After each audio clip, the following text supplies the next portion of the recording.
Hello dear students, हम पढ़ रहे थे क्लास 10 सिविक्स से फेडरलिज्म चैप्टर। इसके अंदर हमने कुछ लेक्चर्स देखे जिसमें हमने डिस्कस किया अबाउट फेडरलिज्म, इसका basic introduction, about their meaning, about different type of governments in federalism, its features, as well as we have discussed about the institution and practices of federalism. हमने ये भी देखा कि फेडरलिज्म के two forms कौन से हैं, दो तरीके कौन से हैं। हमने ये भी देखा कि इंडिया के अंदर जो इंडिया को जो कंट्री बनाता है वो कौन सी चीज़ें हैं जो इसे एक फेडरल कंट्री के रूप में हमें बताता है। तो उसमें सबसे पहले हमने रिटन कॉन्स्टिट्यूशन देखा, फिर डिवीज़न ऑफ पावर देखा। डिवीज़न ऑफ पावर में हमने union list, state list and concurrent list के ऊपर बात की कल। साथ ही साथ रेजिडरी सब्जेक्ट्स, इंडिपेंडेंट जुडिशरी भी हमने देखा।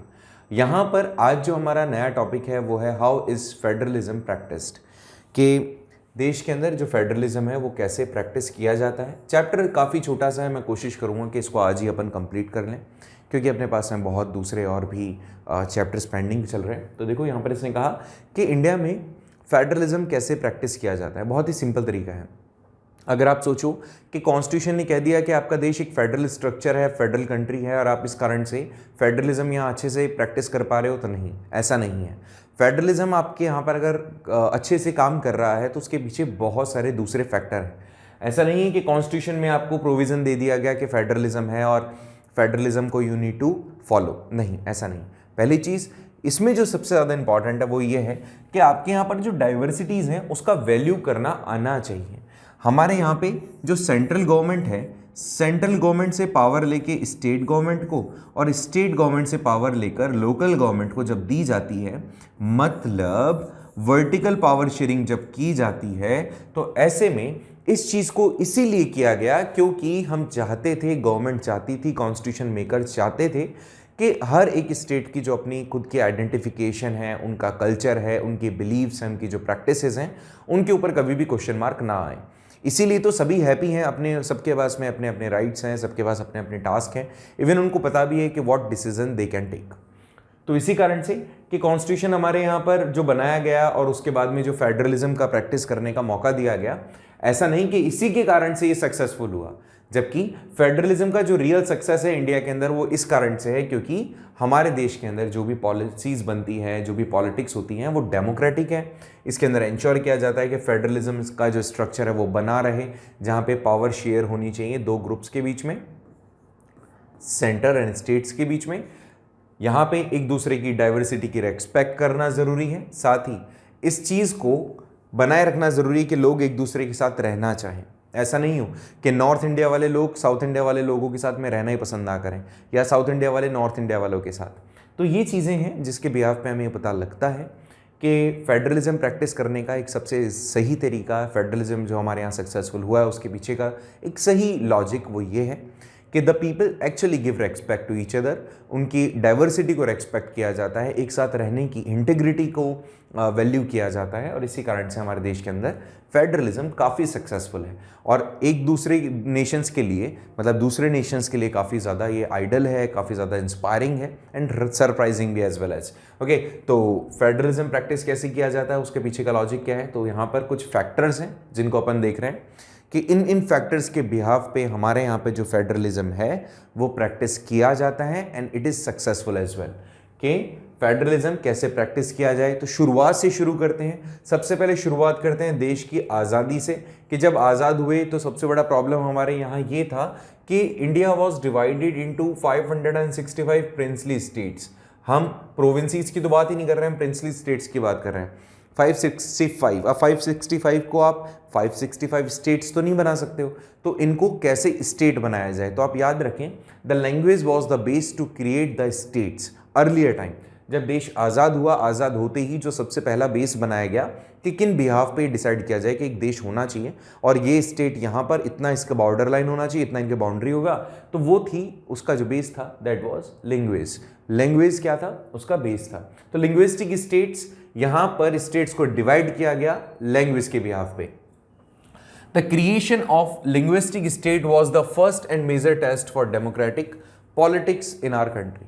यह हमारे देश का सबसे बड़ा एक आप कह सकते हो टेस्टिमोनी था, क्योंकि जिसके अंदर आपके देश के अंदर स्टेट्स को क्रिएट करना था and the base was their languages.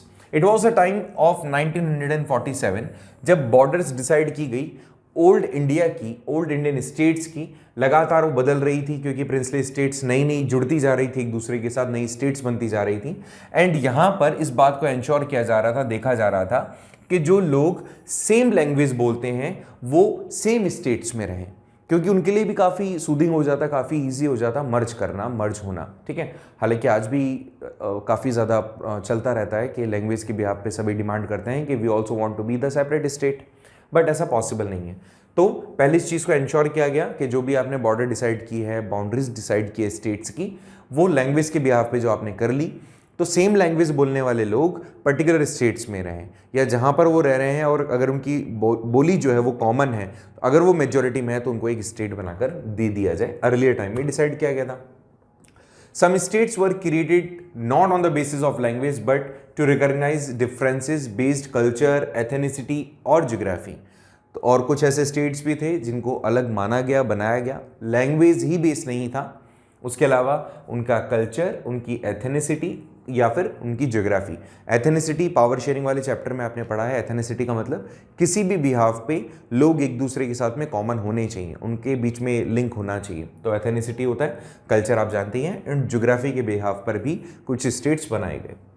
इसमें स्टेट जैसे नागालैंड हुआ, झारखंड हुआ और उत्तराखंड हुआ, ये वो स्टेट्स थे जो किसी ना किसी तरीके से एक अलग यूनिकनेस रखते थे। जैसे झारखंड की बात करें तो झारखंड के अंदर बहुत सारे मिनरल्स हैं, दैट इज़ वाई वो अपनी बॉर्डर लाइन शेयर नहीं करेगा किसी के साथ में, क्योंकि वो एनरिच है विद द मिनरल्स। ऐसे में झारखंड का अपना एक खुद का इंपॉर्टेंस है। ऐसे ही सेम नागालैंड के साथ भी था, ऐसे ही उत्तराखंड के साथ भी था। ठीक है, आगे देखिए। When the demands for the formation of state on the basis of language was राइज्ड, some national leader feared that it would lead to the disintegration of the country. The central government resisted linguistic states for some time.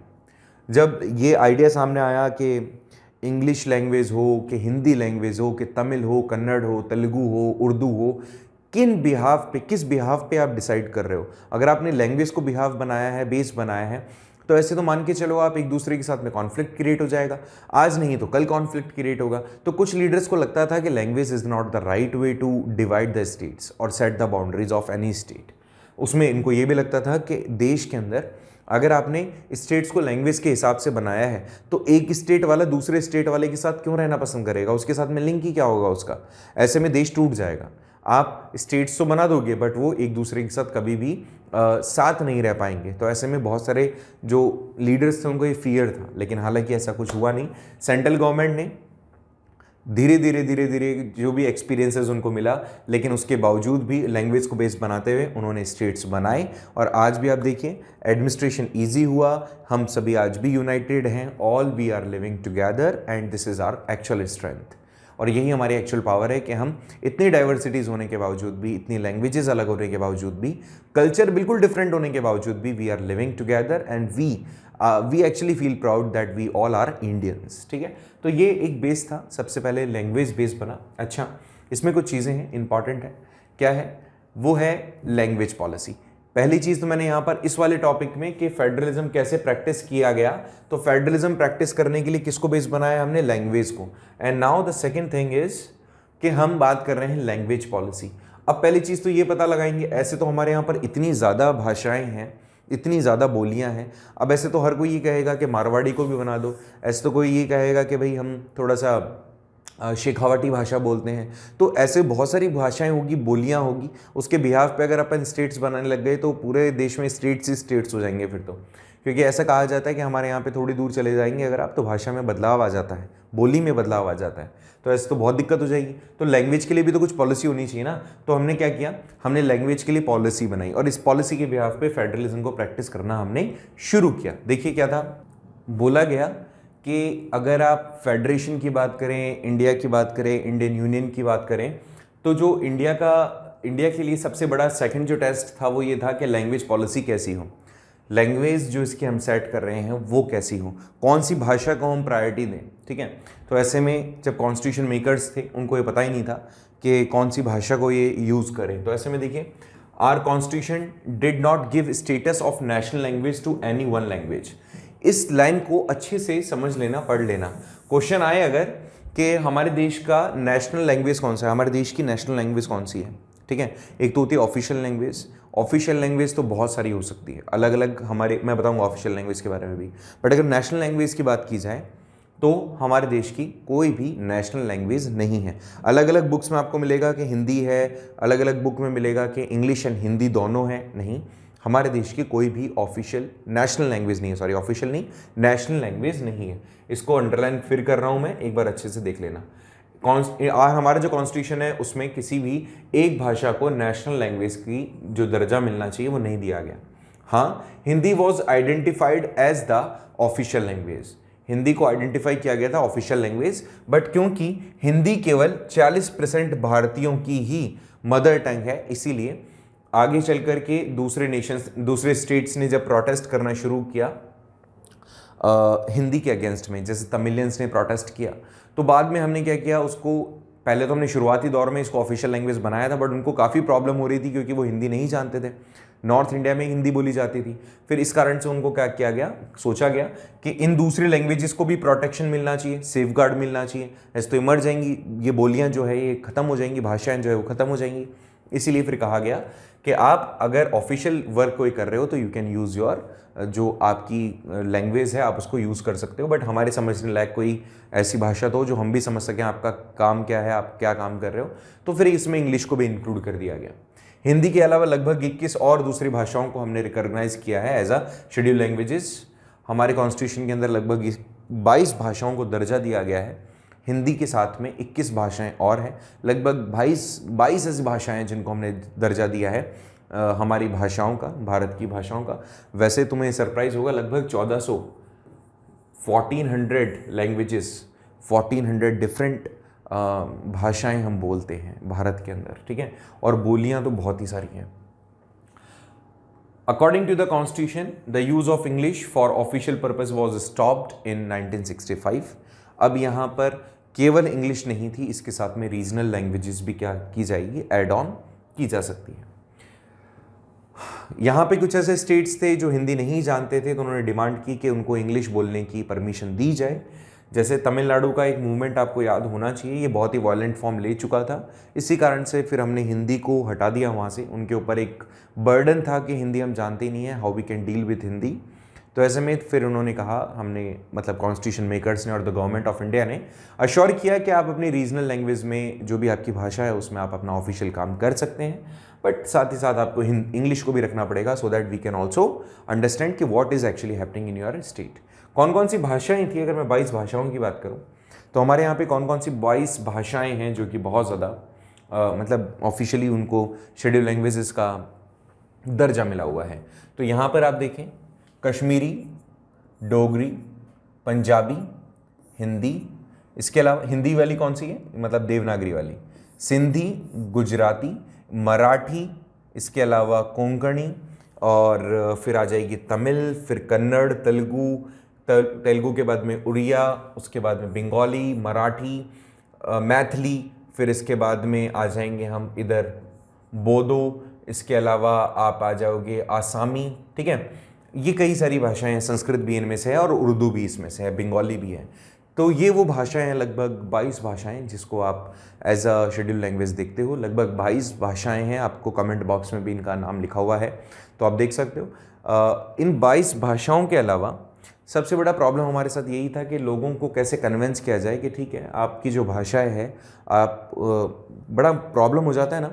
सोचो अभी तो हम कहेंगे भाई राजस्थानी को तो इसमें मौका ही नहीं मिला, ऐसा नहीं है, बहुत ज़्यादा डिफिकल्ट था। ज़्यादा लोग जिनके थे, जो भाषा बोली जाती थी, ज़्यादा लोग जिसके एक्चुअली यूज़र्स थे, तो ऐसे में उनको क्या किया गया, इनको मेंशन किया गया। हालांकि ऐसी और भी बहुत सारी भाषाएं जिनके लोग मौजूद थे, बट सबका नाम लिखना मुश्किल था, इसलिए नहीं लिखा गया। आगे देखिए, the central government responded by agreeing to continue the use of English along with the Hindi for official purpose. मैंने अभी जैसा आपको बताया कि इट वॉज रियली टिपिकल कि आपने केवल एक लैंग्वेज को अश्योर कर दिया कि केवल एक ही लैंग्वेज बोली जाएगी। अब सोचो लोकसभा में बैठे हुए हो, लोकसभा के अंदर तो हर पूरे भारत से हर एक जगह से एक मेंबर आएगा चुन करके। अब उसको ज़रूर थोड़ी कि इंग्लिश आती हो, हिंदी आती हो, तो अगर आपने सारा काम हिंदी का ही कर लिया, हर तरफ हिंदी बोली जा रही है, तो उसके लिए तो बहुत ज़्यादा टिपिकल हो जाएगा।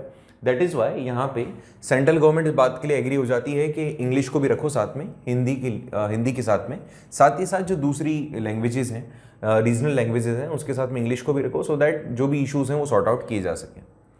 Promotion of Hindi continue to be the official policy of government of India, कि हिंदी हमेशा बोली जाए, हिंदी को ऑफिशियल लैंग्वेज बनाया जाए और उसका प्रमोशन हो, ये हमेशा इनका टास्क रहा। Promotion does not mean that the central government can impose Hindi on the states. इसका मतलब ये नहीं है कि हिंदी दूसरों पे थोप दी जाएगी। हाँ, प्रमोट कर सकते हो, जैसे नरेंद्र मोदी बाहर जाते हैं तो हिंदी में भाषण देते हैं अपना, this is the kind of promotion कि वो अपनी भाषा को वैल्यू करते हैं। Where the people speak a different language, ठीक है। The flexibility shows by the Indian politician leader help our country to avoid kind of situation that Sri Lanka finds itself in. Sri Lanka में क्या हुआ था, लीडर्स ने, सिंगला कम्युनिटी ने या सिंगला गवर्नमेंट ने क्या किया, सिंगला भाषा को प्रमोट करने, उनको मोटिवेट करने, आगे बढ़ाने के लिए अनएथिकल रास्ते चूज किए। इंडियन लीडर्स ऐसा नहीं करते, उनको इंग्लिश में बोलना है तो इंग्लिश में, हिंदी में बोलना है तो हिंदी में। सेंट्रल गवर्नमेंट कोशिश तो करती है अपना सारा काम हिंदी में करे, but the problem and situation is वो ऐसा नहीं कर सकती हैं जैसे इन्होंने किया कि दूसरी लैंग्वेज को मार ही दिया, खत्म ही कर दिया, ऐसा नहीं। अगर ऐसा हम करना भी चाहेंगे तो हमने यहाँ पर फंडामेंटल राइट्स में ऑप्शन दिया है कि आप अपने कल्चर को प्रैक्टिस करते हो, हिंदी बोलना, इंग्लिश बोलना, कन्नड़ बोलना, तमिल बोलना, मलयाली बोलना, ये सारा आपका कल्चर है, तो आपको कोई रोक नहीं सकता, हमारा फंडामेंटल राइट है वो।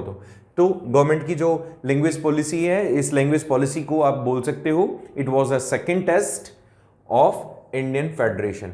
This second policy gives us the right way कि हम हमारे यहाँ पर फेडरलिज्म को अच्छे से प्रैक्टिस कर सकें। The next thing is central and state relation, ये बहुत ज़्यादा इंपॉर्टेंट है। देखिए, इसको समझने की कोशिश करते हैं कि जब central government and state government के बीच में जो रिलेशंस होते हैं वो कितने ज़्यादा इंपॉर्टेंट होते हैं और क्यों ज़्यादा ज़रूरी हैं, अच्छी रिलेशंस होना क्यों ज़्यादा ज़रूरी है। अगर हम रिस्ट्रक्चर करें सेंट्रल गवर्नमेंट और स्टेट गवर्नमेंट की रिलेशन को, is the one more way to which the federalism has been strengthened in practice. Central government और स्टेट्स गवर्नमेंट जितनी भी अलग अलग पॉलिटिकल पार्टीज की गवर्नमेंट है, इन दोनों ही जगह पर सेंट्रल गवर्नमेंट में अलग पॉलिटिकल पार्टी है, स्टेट गवर्नमेंट में अलग पॉलिटिकल पार्टी है, तो ऐसे में दिक्कत काफ़ी हो सकती है। और अगर इनके बीच में रिलेशंस काफ़ी अच्छे हैं तो इट इज़ द नेक्स्ट वे कि आप फेडरलिज्म अच्छे से चल रहा है काम तो पता लगा सकते हो। For a long time the same party ruled both at central level and at state level, so this meant the state government did not exercise their rights as autonomous federal unit. इसका मतलब क्या है, ऐसे समझने की कोशिश करो। इसने कहा कि एक for long time same political party central government में भी है और स्टेट गवर्नमेंट में भी है, most of the state governments में अगर है तो इसका मतलब है this meant the state government did not exercise their right as autonomous federal unit. तो ऐसे समझें कि सेंट्रल गवर्नमेंट में बीजेपी है और मैक्सिमम स्टेट्स में क्या है, बीजेपी है।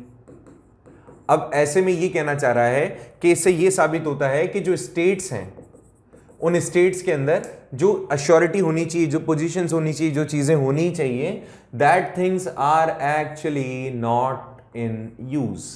जो ऑटोनॉमसली उनको काम करना चाहिए वो काम नहीं कर रहे हैं। वो क्या कर रहे हैं, वो सेंट्रल गवर्नमेंट को फॉलो कर रहे हैं, सेंट्रल गवर्नमेंट के इंस्ट्रक्शंस को फॉलो कर रहे हैं, लोग उनके फॉलो कर रहे हैं। क्योंकि डेमोक्रेसी में तो ऐसा होता ही नहीं है कि यू कैन बी सेटिस्फाइड और हर स्टेट के साथ में मिसबिहेव ना हो। ऐसे कंडीशन में उनकी नीड अलग होगी, उनकी डिमांड अलग होगी, और डिमांड अगर उनकी पूरी नहीं की जा रही है तो गवर्नमेंट चेंज होना बनता है। लेकिन लंबे टाइम तक ऐसा देखा जाए, 5-10 साल की बात नहीं की जा रही, 1-2 इलेक्शंस की बात नहीं की जा रही, यहाँ बात की जा रही है एक लंबे टाइम की। अगर लंबे टाइम तक ये सिचुएशन बनी हुई है तो मान के चलें कि वहाँ ऑटोनॉमसली काम नहीं किया जा रहा है। ऑटोनॉमस का मतलब होता है अपने बिहाफ पे, लोगों के बिहाफ पे। As and when the ruling party at the state level was different, the party that ruled at the central tried to undermine the power of state. अब डेमोक्रेसी के अंदर ये भी चीज़ हो जाती है कि अगर सेंट्रल गवर्नमेंट और स्टेट गवर्नमेंट में अलग अलग पॉलिटिकल पार्टीज़ का रूल है तो सेंट्रल गवर्नमेंट चाहेगी कि वहाँ पर जो स्टेट गवर्नमेंट है वो डेवलपमेंट ना कर पाए, क्योंकि उनको वहाँ पर अपनी पार्टी लानी पड़ेगी ना, लाने का सोचेंगे वो। तो ऐसे में वो कोशिश करेंगे उनको अंडरमाइन करने, अपने अंडर में करने की कोशिश करें, और यही रीज़न होता है कि कॉन्फ्लिक्ट लगातार बने रहते हैं।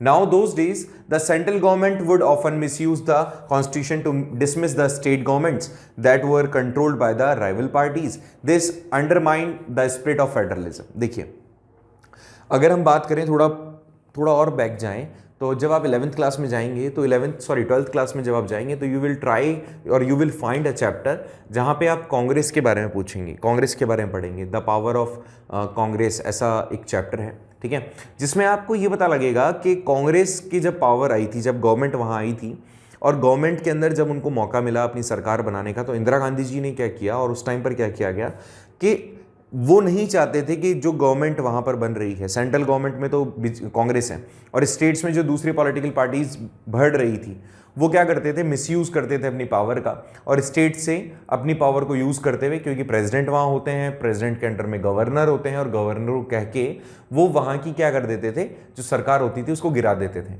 ये क्या था, एक तरीके से आप कह सकते हो this was undermined the spirit of federalism. Federalism का ये एक तरीके से स्पिरिट को किल करना है, उसकी जो एक मतलब आप कह सकते हो उसका जो ओहदा है, जो फेडरलिज्म का ये जो कंसेप्ट है उसको एक क्रश करना है। ऐसा होता था, तो पहले होता था, अब नहीं होता, वो पुराने दिनों की बात है, ठीक है, याद रखना। आगे देखिए, इसको और थोड़ा सा मैं समझाने की कोशिश करता हूं। All these change significantly after 1990, जब कॉलिजन गवर्नमेंट आ गई। The period saw the rise of regional political parties in the many states of the country. This was also begin the era of collision government at the central level. Collision क्या होता है, लोकसभा में, लोकसभा के अंदर जितनी भी elections के अंदर सीट्स होती हैं, अप्रॉक्स 545 एट प्रेजेंट है, तो 545 में से आपको क्या चाहिए, मैक्सिमम आपको एटलीस्ट 50% से ज़्यादा सीट्स आपके पक्ष में चाहिए।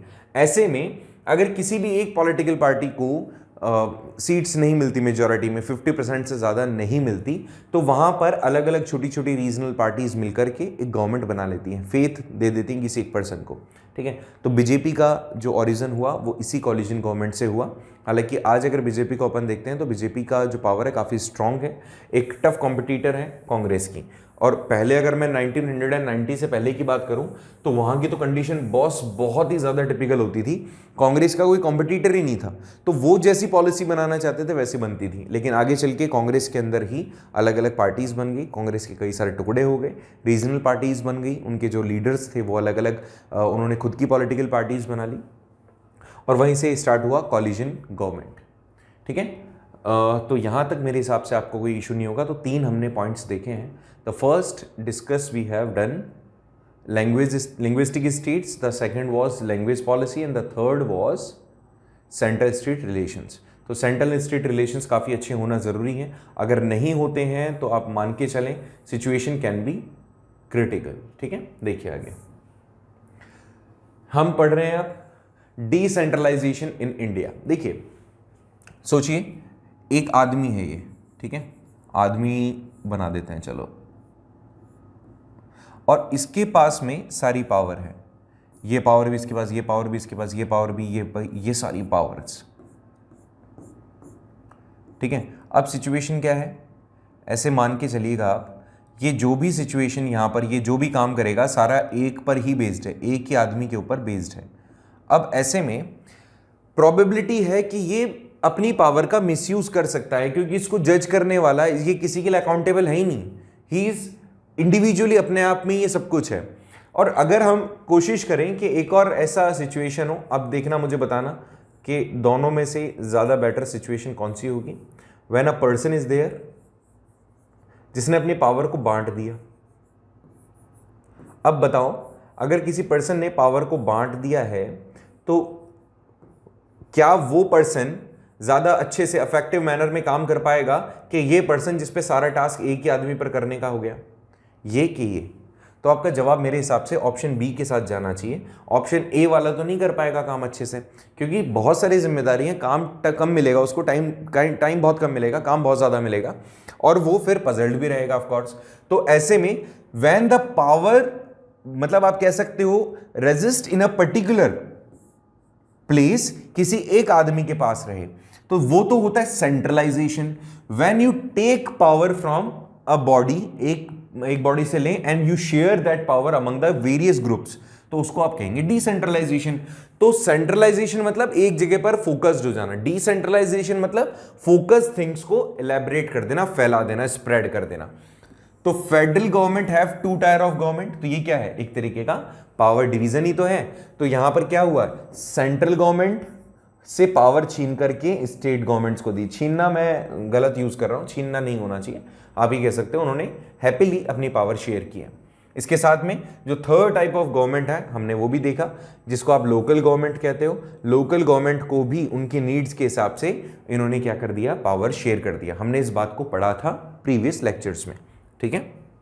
तो यहां पर यही किया गया है कि डिसेंट्रलाइजेशन किया गया है, सेंट्रल गवर्नमेंट से भी पावर ले ली गई है, और थर्ड टाइप ऑफ गवर्नमेंट इन्होंने इंट्रोड्यूस की, जिसको हम लोकल गवर्नमेंट कहते हैं, जिससे कि ज्यादा इफेक्टिव मैनर में काम हो सके। डिसेंट्रलाइजेशन का डेफिनेशन क्या होगा, इस डेफिनेशन को भी एक बार पढ़ लेते हैं अपन। तो definition would be when the power is taken away from the central and state government and given to the local government, that is called the decentralization. When power is taken from the central government and given to the state governments as well as state government से power को ले लिया जाए और local government को hand over कर दिया जाए, तो this is called the decentralisation of power. Hopefully यहां पर आपको कोई प्रॉब्लम नहीं होगी। अगर हम इसके आगे बढ़ते हैं और आगे बढ़ते हुए ये जानने की कोशिश करें कि व्हाई इट इज नीडेड कि decentralisation of power must be there, तो बेसिक आइडिया बिहाइंड दैट कि डिसेंट्रलाइजेशन के कारण से जो large number of problems and issues which are occurred can be settle down easily at the local level. कि जो भी अगर डिसेंट्रलाइजेशन आप करते हो तो डिसेंट्रलाइजेशन के कारण जो भी प्रॉब्लम्स आपके सामने आ रहे हैं, जो भी इश्यूज आपके सामने आ रहे हैं, can be easily settled out. आपको आसानी से वो क्या कर सकते हैं, सेटल्ड आउट कर सकते हैं लोकल लेवल पे ही। सोचिए एक गांव है, उस गांव के अंदर एक स्कूल बनाना है। स्कूल बनाने के लिए आप बहुत दूर है गांव, ऐसे में पहले कहाँ जाएंगे स्कूल बनाने के लिए, आप क्या पहले स्टेट गवर्नमेंट के पास जाएंगे? स्टेट गवर्नमेंट से के पास भी नहीं काम हो रहा है तो क्या आप सेंट्रल गवर्नमेंट के पास जाएंगे? स्कूल बनाना है छोटा सा। ऐसे में कंडीशन क्या है, आपने अगर ऐसा सोचा भी है तो इसमें बहुत ज़्यादा टाइम लग जाएगा। सो दैट ये एक मतलब प्रैक्टिकल कोई चीज़ नहीं है। सो यहाँ पर छोटी मोटी प्रॉब्लम्स को लोकल लेवल पे ही सॉर्ट आउट कर दिया जाए, इसी चीज़ को दिमाग में रखते हुए डिसेंट्रलाइजेशन ऑफ पावर किया। ये नीड्स आप अच्छे से समझ लेना। फर्स्ट नीड, लोकल प्रॉब्लम, छोटी मोटी प्रॉब्लम लोकल लेवल पे ही सॉर्ट आउट कर दी जाए। दूसरी चीज़, जो लोकल लोग हैं, लोकल प्रॉब्लम्स हैं, उनकी लोकेलिटीज़ हैं, वो लोग अपनी प्रॉब्लम्स को ज़्यादा अच्छे से जानते हैं, उसके अच्छे सॉल्यूशन के बारे में भी, और बेहतरीन सॉल्यूशन भी वही जानते हैं। गांव है एक छोटा सा, आप किसी भी डिस्ट्रिक्ट का एक गांव ले लो, डिस्ट्रिक्ट के पास का कोई गांव ले लो, और क्या आप ये इमेजिन कर सकते हो डिस्ट्रिक्ट में रहने वाले लोग अपने गांव को ज़्यादा, अपने प्रॉब्लम्स को अच्छे से समझ पाएंगे कि किसी स्टेट के अंदर, किसी सेंट्रल के अंदर, किसी कैपिटल के अंदर बैठी हुई गवर्नमेंट उनको ज़्यादा अच्छे से समझ पाएगी? नहीं। ऑफ कोर्स वो जो लोकल बॉडीज़ हैं, वहाँ की लोकेलिटीज़ हैं, वही लोग अपनी प्रॉब्लम्स को अच्छे से जान पाएंगे और इवन सॉल्यूशन भी वही अच्छे से उसका निकाल सकते हैं। इसीलिए ये वाला पॉइंट भी बहुत बेहतर है कि people better know their problems and their solutions at their localities. इसलिए ज़रूरी होता है कि उन्हीं को हैंड ओवर कर दिया जाए। People have better ideas on where to spend money and how to manage the things more efficiently। जो लोकल बॉडीज़ हैं, जो लोकल लेवल पे लोग हैं, वो अपनी प्रॉब्लम्स को, अपनी नीड्स को, अपनी सिचुएशंस को काफ़ी अच्छे से जानते हैं। And we must give them the chance to do the jobs. कि ठीक है, तुम्हें जो काम करना है, तुम्हें जो पैसा खर्च करना है, तुम्हें लगता है कि नहीं स्कूल पे ज़्यादा खर्च होना चाहिए या स्कूल पे 1 लाख रुपए कम खर्च कर दो, आपको कैनल बनाना है इरिगेशन के लिए, उस पर पहले लगा दो, तो वो काम अगर उन्हीं पे आपने छोड़ दिया तो वो ज़्यादा बेहतर तरीके से हो सकता है। नेक्स्ट है, at the local level it is possible for the people to directly participate in decision making. Local level पे डिसीजन मेकिंग प्रोसेस में लोग पार्टिसिपेट कर पाएंगे। उनसे पूछा जा सकेगा भाई तुम्हें स्कूल चाहिए कि इरिगेशन के लिए पहले फैसिलिटीज ज़्यादा अच्छी चाहिए। तो अगर ऐसा डिसीजन होगा, अगर ये सेंट्रल गवर्नमेंट में चला जाए, स्टेट गवर्नमेंट में चला जाए, कैपिटल में चला जाए, पार्लियामेंट में चला जाए, लेजिस्लेटिव असेंबली में चला जाए, तो भैया हो गए वारे न्यारे। क्यों? टाइम बहुत ज़्यादा लग जाएगा। और यहाँ पर लोकल लेवल पे ही चौपाल बैठ गई, उसमें जो 18 साल से ज़्यादा के हैं उनसे क्वेश्चनिंग कर ली, उनकी सहमति ले ली, रजामंदी ले ली, एक्सेप्ट कर लिया और हो गया काम। तो ये ज़्यादा बेस्ट है। दिस हेल्प पीपल के वो एक हैबिट क्रिएट कर देते हैं कि जो भी डेमोक्रेसी के अंदर जो भी प्रैक्टिसेस हो रही है, सॉरी माफ़ कीजिएगा, थोड़ी ज़बान फिसल जाती है बोलते बोलते, कि डेमोक्रेसी में जो भी प्रैक्टिसेस की जाती हैं वो डेमोक्रेटिक फॉर्म में हो। और इवन जो लोग हैं उनको हैबिट डाल देते हैं कि आपको डेमोक्रेसी को प्रैक्टिस करना ज़रूरी है। आप लोगों को सिखा देते हो कि डेमोक्रेसी मस्ट बी प्रैक्टिस्ड, क्योंकि आपने छोटे छोटे डिसीजंस में उनको पार्टिसिपेशन लेना शुरू कर दिया, डिसीजन मेकिंग में उनका पार्टिसिपेशन है, वोटिंग्स में उनका पार्टिसिपेशन है, और इवन गवर्नमेंट बनाने में है, रिप्रेजेंटेटिव बनाने में है, तो उनको लग जाएगा जो भी काम करना है हमें डेमोक्रेटिक फॉर्म में करना है। तो इससे एक हैबिट भी क्रिएट होती है और it would easily B accessed. ठीक है, तो ये आपको समझ में आ गया होगा। अब देखिए लोकल गवर्नमेंट का दो लेवल पे सिचुएशंस हैं। ये तो आ गया आपका रूरल एरियाज में, ये आ गया आपका अर्बन एरियाज में। ठीक है, रूरल एरियाज में जो सिचुएशन है वो ऐसी है कि विलेज लेवल पे देखा जाए तो ग्राम पंचायत होती है। ग्राम पंचायत को सुपरवाइज किया जाता है ग्राम सभा से, और इसका जो हेड होता है वो सरपंच होता है। इसको थोड़ा सा समझाने की कोशिश करता हूं। देखो भाई, देखो इसने क्या कहा, विलेज लेवल पे बात करते हैं। ये पंचायती राज सिस्टम है, और पंचायती राज सिस्टम में अलग अलग लेवल्स है। सबसे पहले बात करते हैं सबसे छोटे यूनिट के साथ, विच इज विलेज। तो विलेज के अंदर जो भी 18 साल से बड़ा व्यक्ति होगा, 18 ईयर से ज्यादा, he will be member of gram sabha. अब देखो भाई, ये ग्राम सभा के मेंबर होंगे, और ये जो ग्राम सभा के मेंबर है इनको क्या किया जाएगा, एक तरीके से यहां पे इनको मौका दिया जाएगा कि वो वोट कर सकते हैं। They can give vote, can give vote. ठीक है बच्चा, ये समझ में आया कि वो क्या कर सकते हैं, वोट दे सकते हैं। अब वोट दे करके वो किसको चुनेंगे, ग्राम पंचायत के अंदर एक तो चुनेंगे सरपंच को, और चुनेंगे इनके साथ में 4 पंच। अब ये लोग कौन हैं, ये लोग वो हैं जो उसके लिए गवर्निंग बॉडी है, विलेज लेवल पे गवर्निंग बॉडी है। बात समझ रहे हो मेरी, ये विलेज लेवल पे गवर्निंग बॉडी है। कौन कौन आ रहा है इसमें, आने वाले हैं इसके अंदर ग्राम सभा के लोग। ग्राम सभा के जो भी 18 साल से बड़े व्यक्ति होंगे वो इसमें पार्टिसिपेट करेंगे। इसका हेड कौन होगा, सरपंच होगा, और इनकी हेल्प करने के लिए 4 और लोग होंगे जिनको हम पंच कहेंगे। और ये मिलकर के क्या बनाएंगे, पंचायत बनाएंगे, और पंचायत का काम क्या होगा, एडमिनिस्ट्रेशन करने का होगा। कितना सिंपल है, बात समझ में आई। पंचायत 18 साल से बड़ा कोई भी व्यक्ति जो उस गांव का मेंबर होगा, वो व्यक्ति क्या करेंगे, वोट डालेंगे अपने सरपंच को चुनने के लिए जब भी इलेक्शंस होंगे। ऐसे में ये जो सरपंच होगा ये चुना जाएगा, और इसके साथ में कुछ 4 लोग और चुने जाएंगे। ये मिलकर के एक बॉडी बनाएंगे जिसको पंचायत कहते हैं। ठीक है, इनके वर्किंग ऑर्डर भी आपको मैं बताऊंगा, थोड़ा सा ईजी हो जाएगा आपके लिए। हर बार ऐसा, चलो सिंपल फॉर्म में बता देता हूं, हर बार साल के अंदर कम से कम इनको 2 मीटिंग करना जरूरी होता है। उसमें डिस्कस करते हैं कि भाई साल की एक तो शुरुआत में करते हैं, एक साल के लास्ट में करते हैं। ये वहाँ पर जो लोकल बॉडी है, सभा जो है, सभा मतलब ग्रुप ऑफ पीपल जो भी 18 साल से ज़्यादा के होंगे, डायरेक्टली मेंबर उसके जो भी 18 साल से ज़्यादा के होते हैं डायरेक्ट मेंबर होते हैं। इनको बताया जाता है पंच और सरपंच के थ्रू कि भैया देखो इतना पैसा हमारे पास में है, हमें क्या क्या करना चाहिए, उनसे सलाह ले ली जाती है, और उनके बिहाफ पे फिर एक मीटिंग की जाती है फाइनेंशियल ईयर के शुरुआत में। एक तो कि हम ये काम करने वाले हैं, और फिर फाइनेंशियल ईयर के लास्ट में आते आते, लास्ट के 3 मंथ्स में फाइनेंशियल ईयर के, तो उसमें ये बताया जाता है भाई हमने डिसाइड किया था और इतना काम हमने किया, इतना पैसा खर्च हुआ। इससे की अकाउंटेबिलिटी बनी रहती है लोगों की, और लोकल लेवल पे सारा काम हो गया। तो ये तो हो गया आपका सभा का, और उसके बाद में पंचायत उसके लिए रेस्पॉन्सिबल होती है। आपको बताइए, मेरे हिसाब से कोई प्रॉब्लम नहीं होनी चाहिए। फाइनेंशियल ईयर क्या होता है, सुन लीजिए। अगर हम फाइनेंशियल ईयर की बात करते हैं तो फाइनेंशियल ईयर 1 अप्रैल से शुरुआत होती है टू 31 मार्च।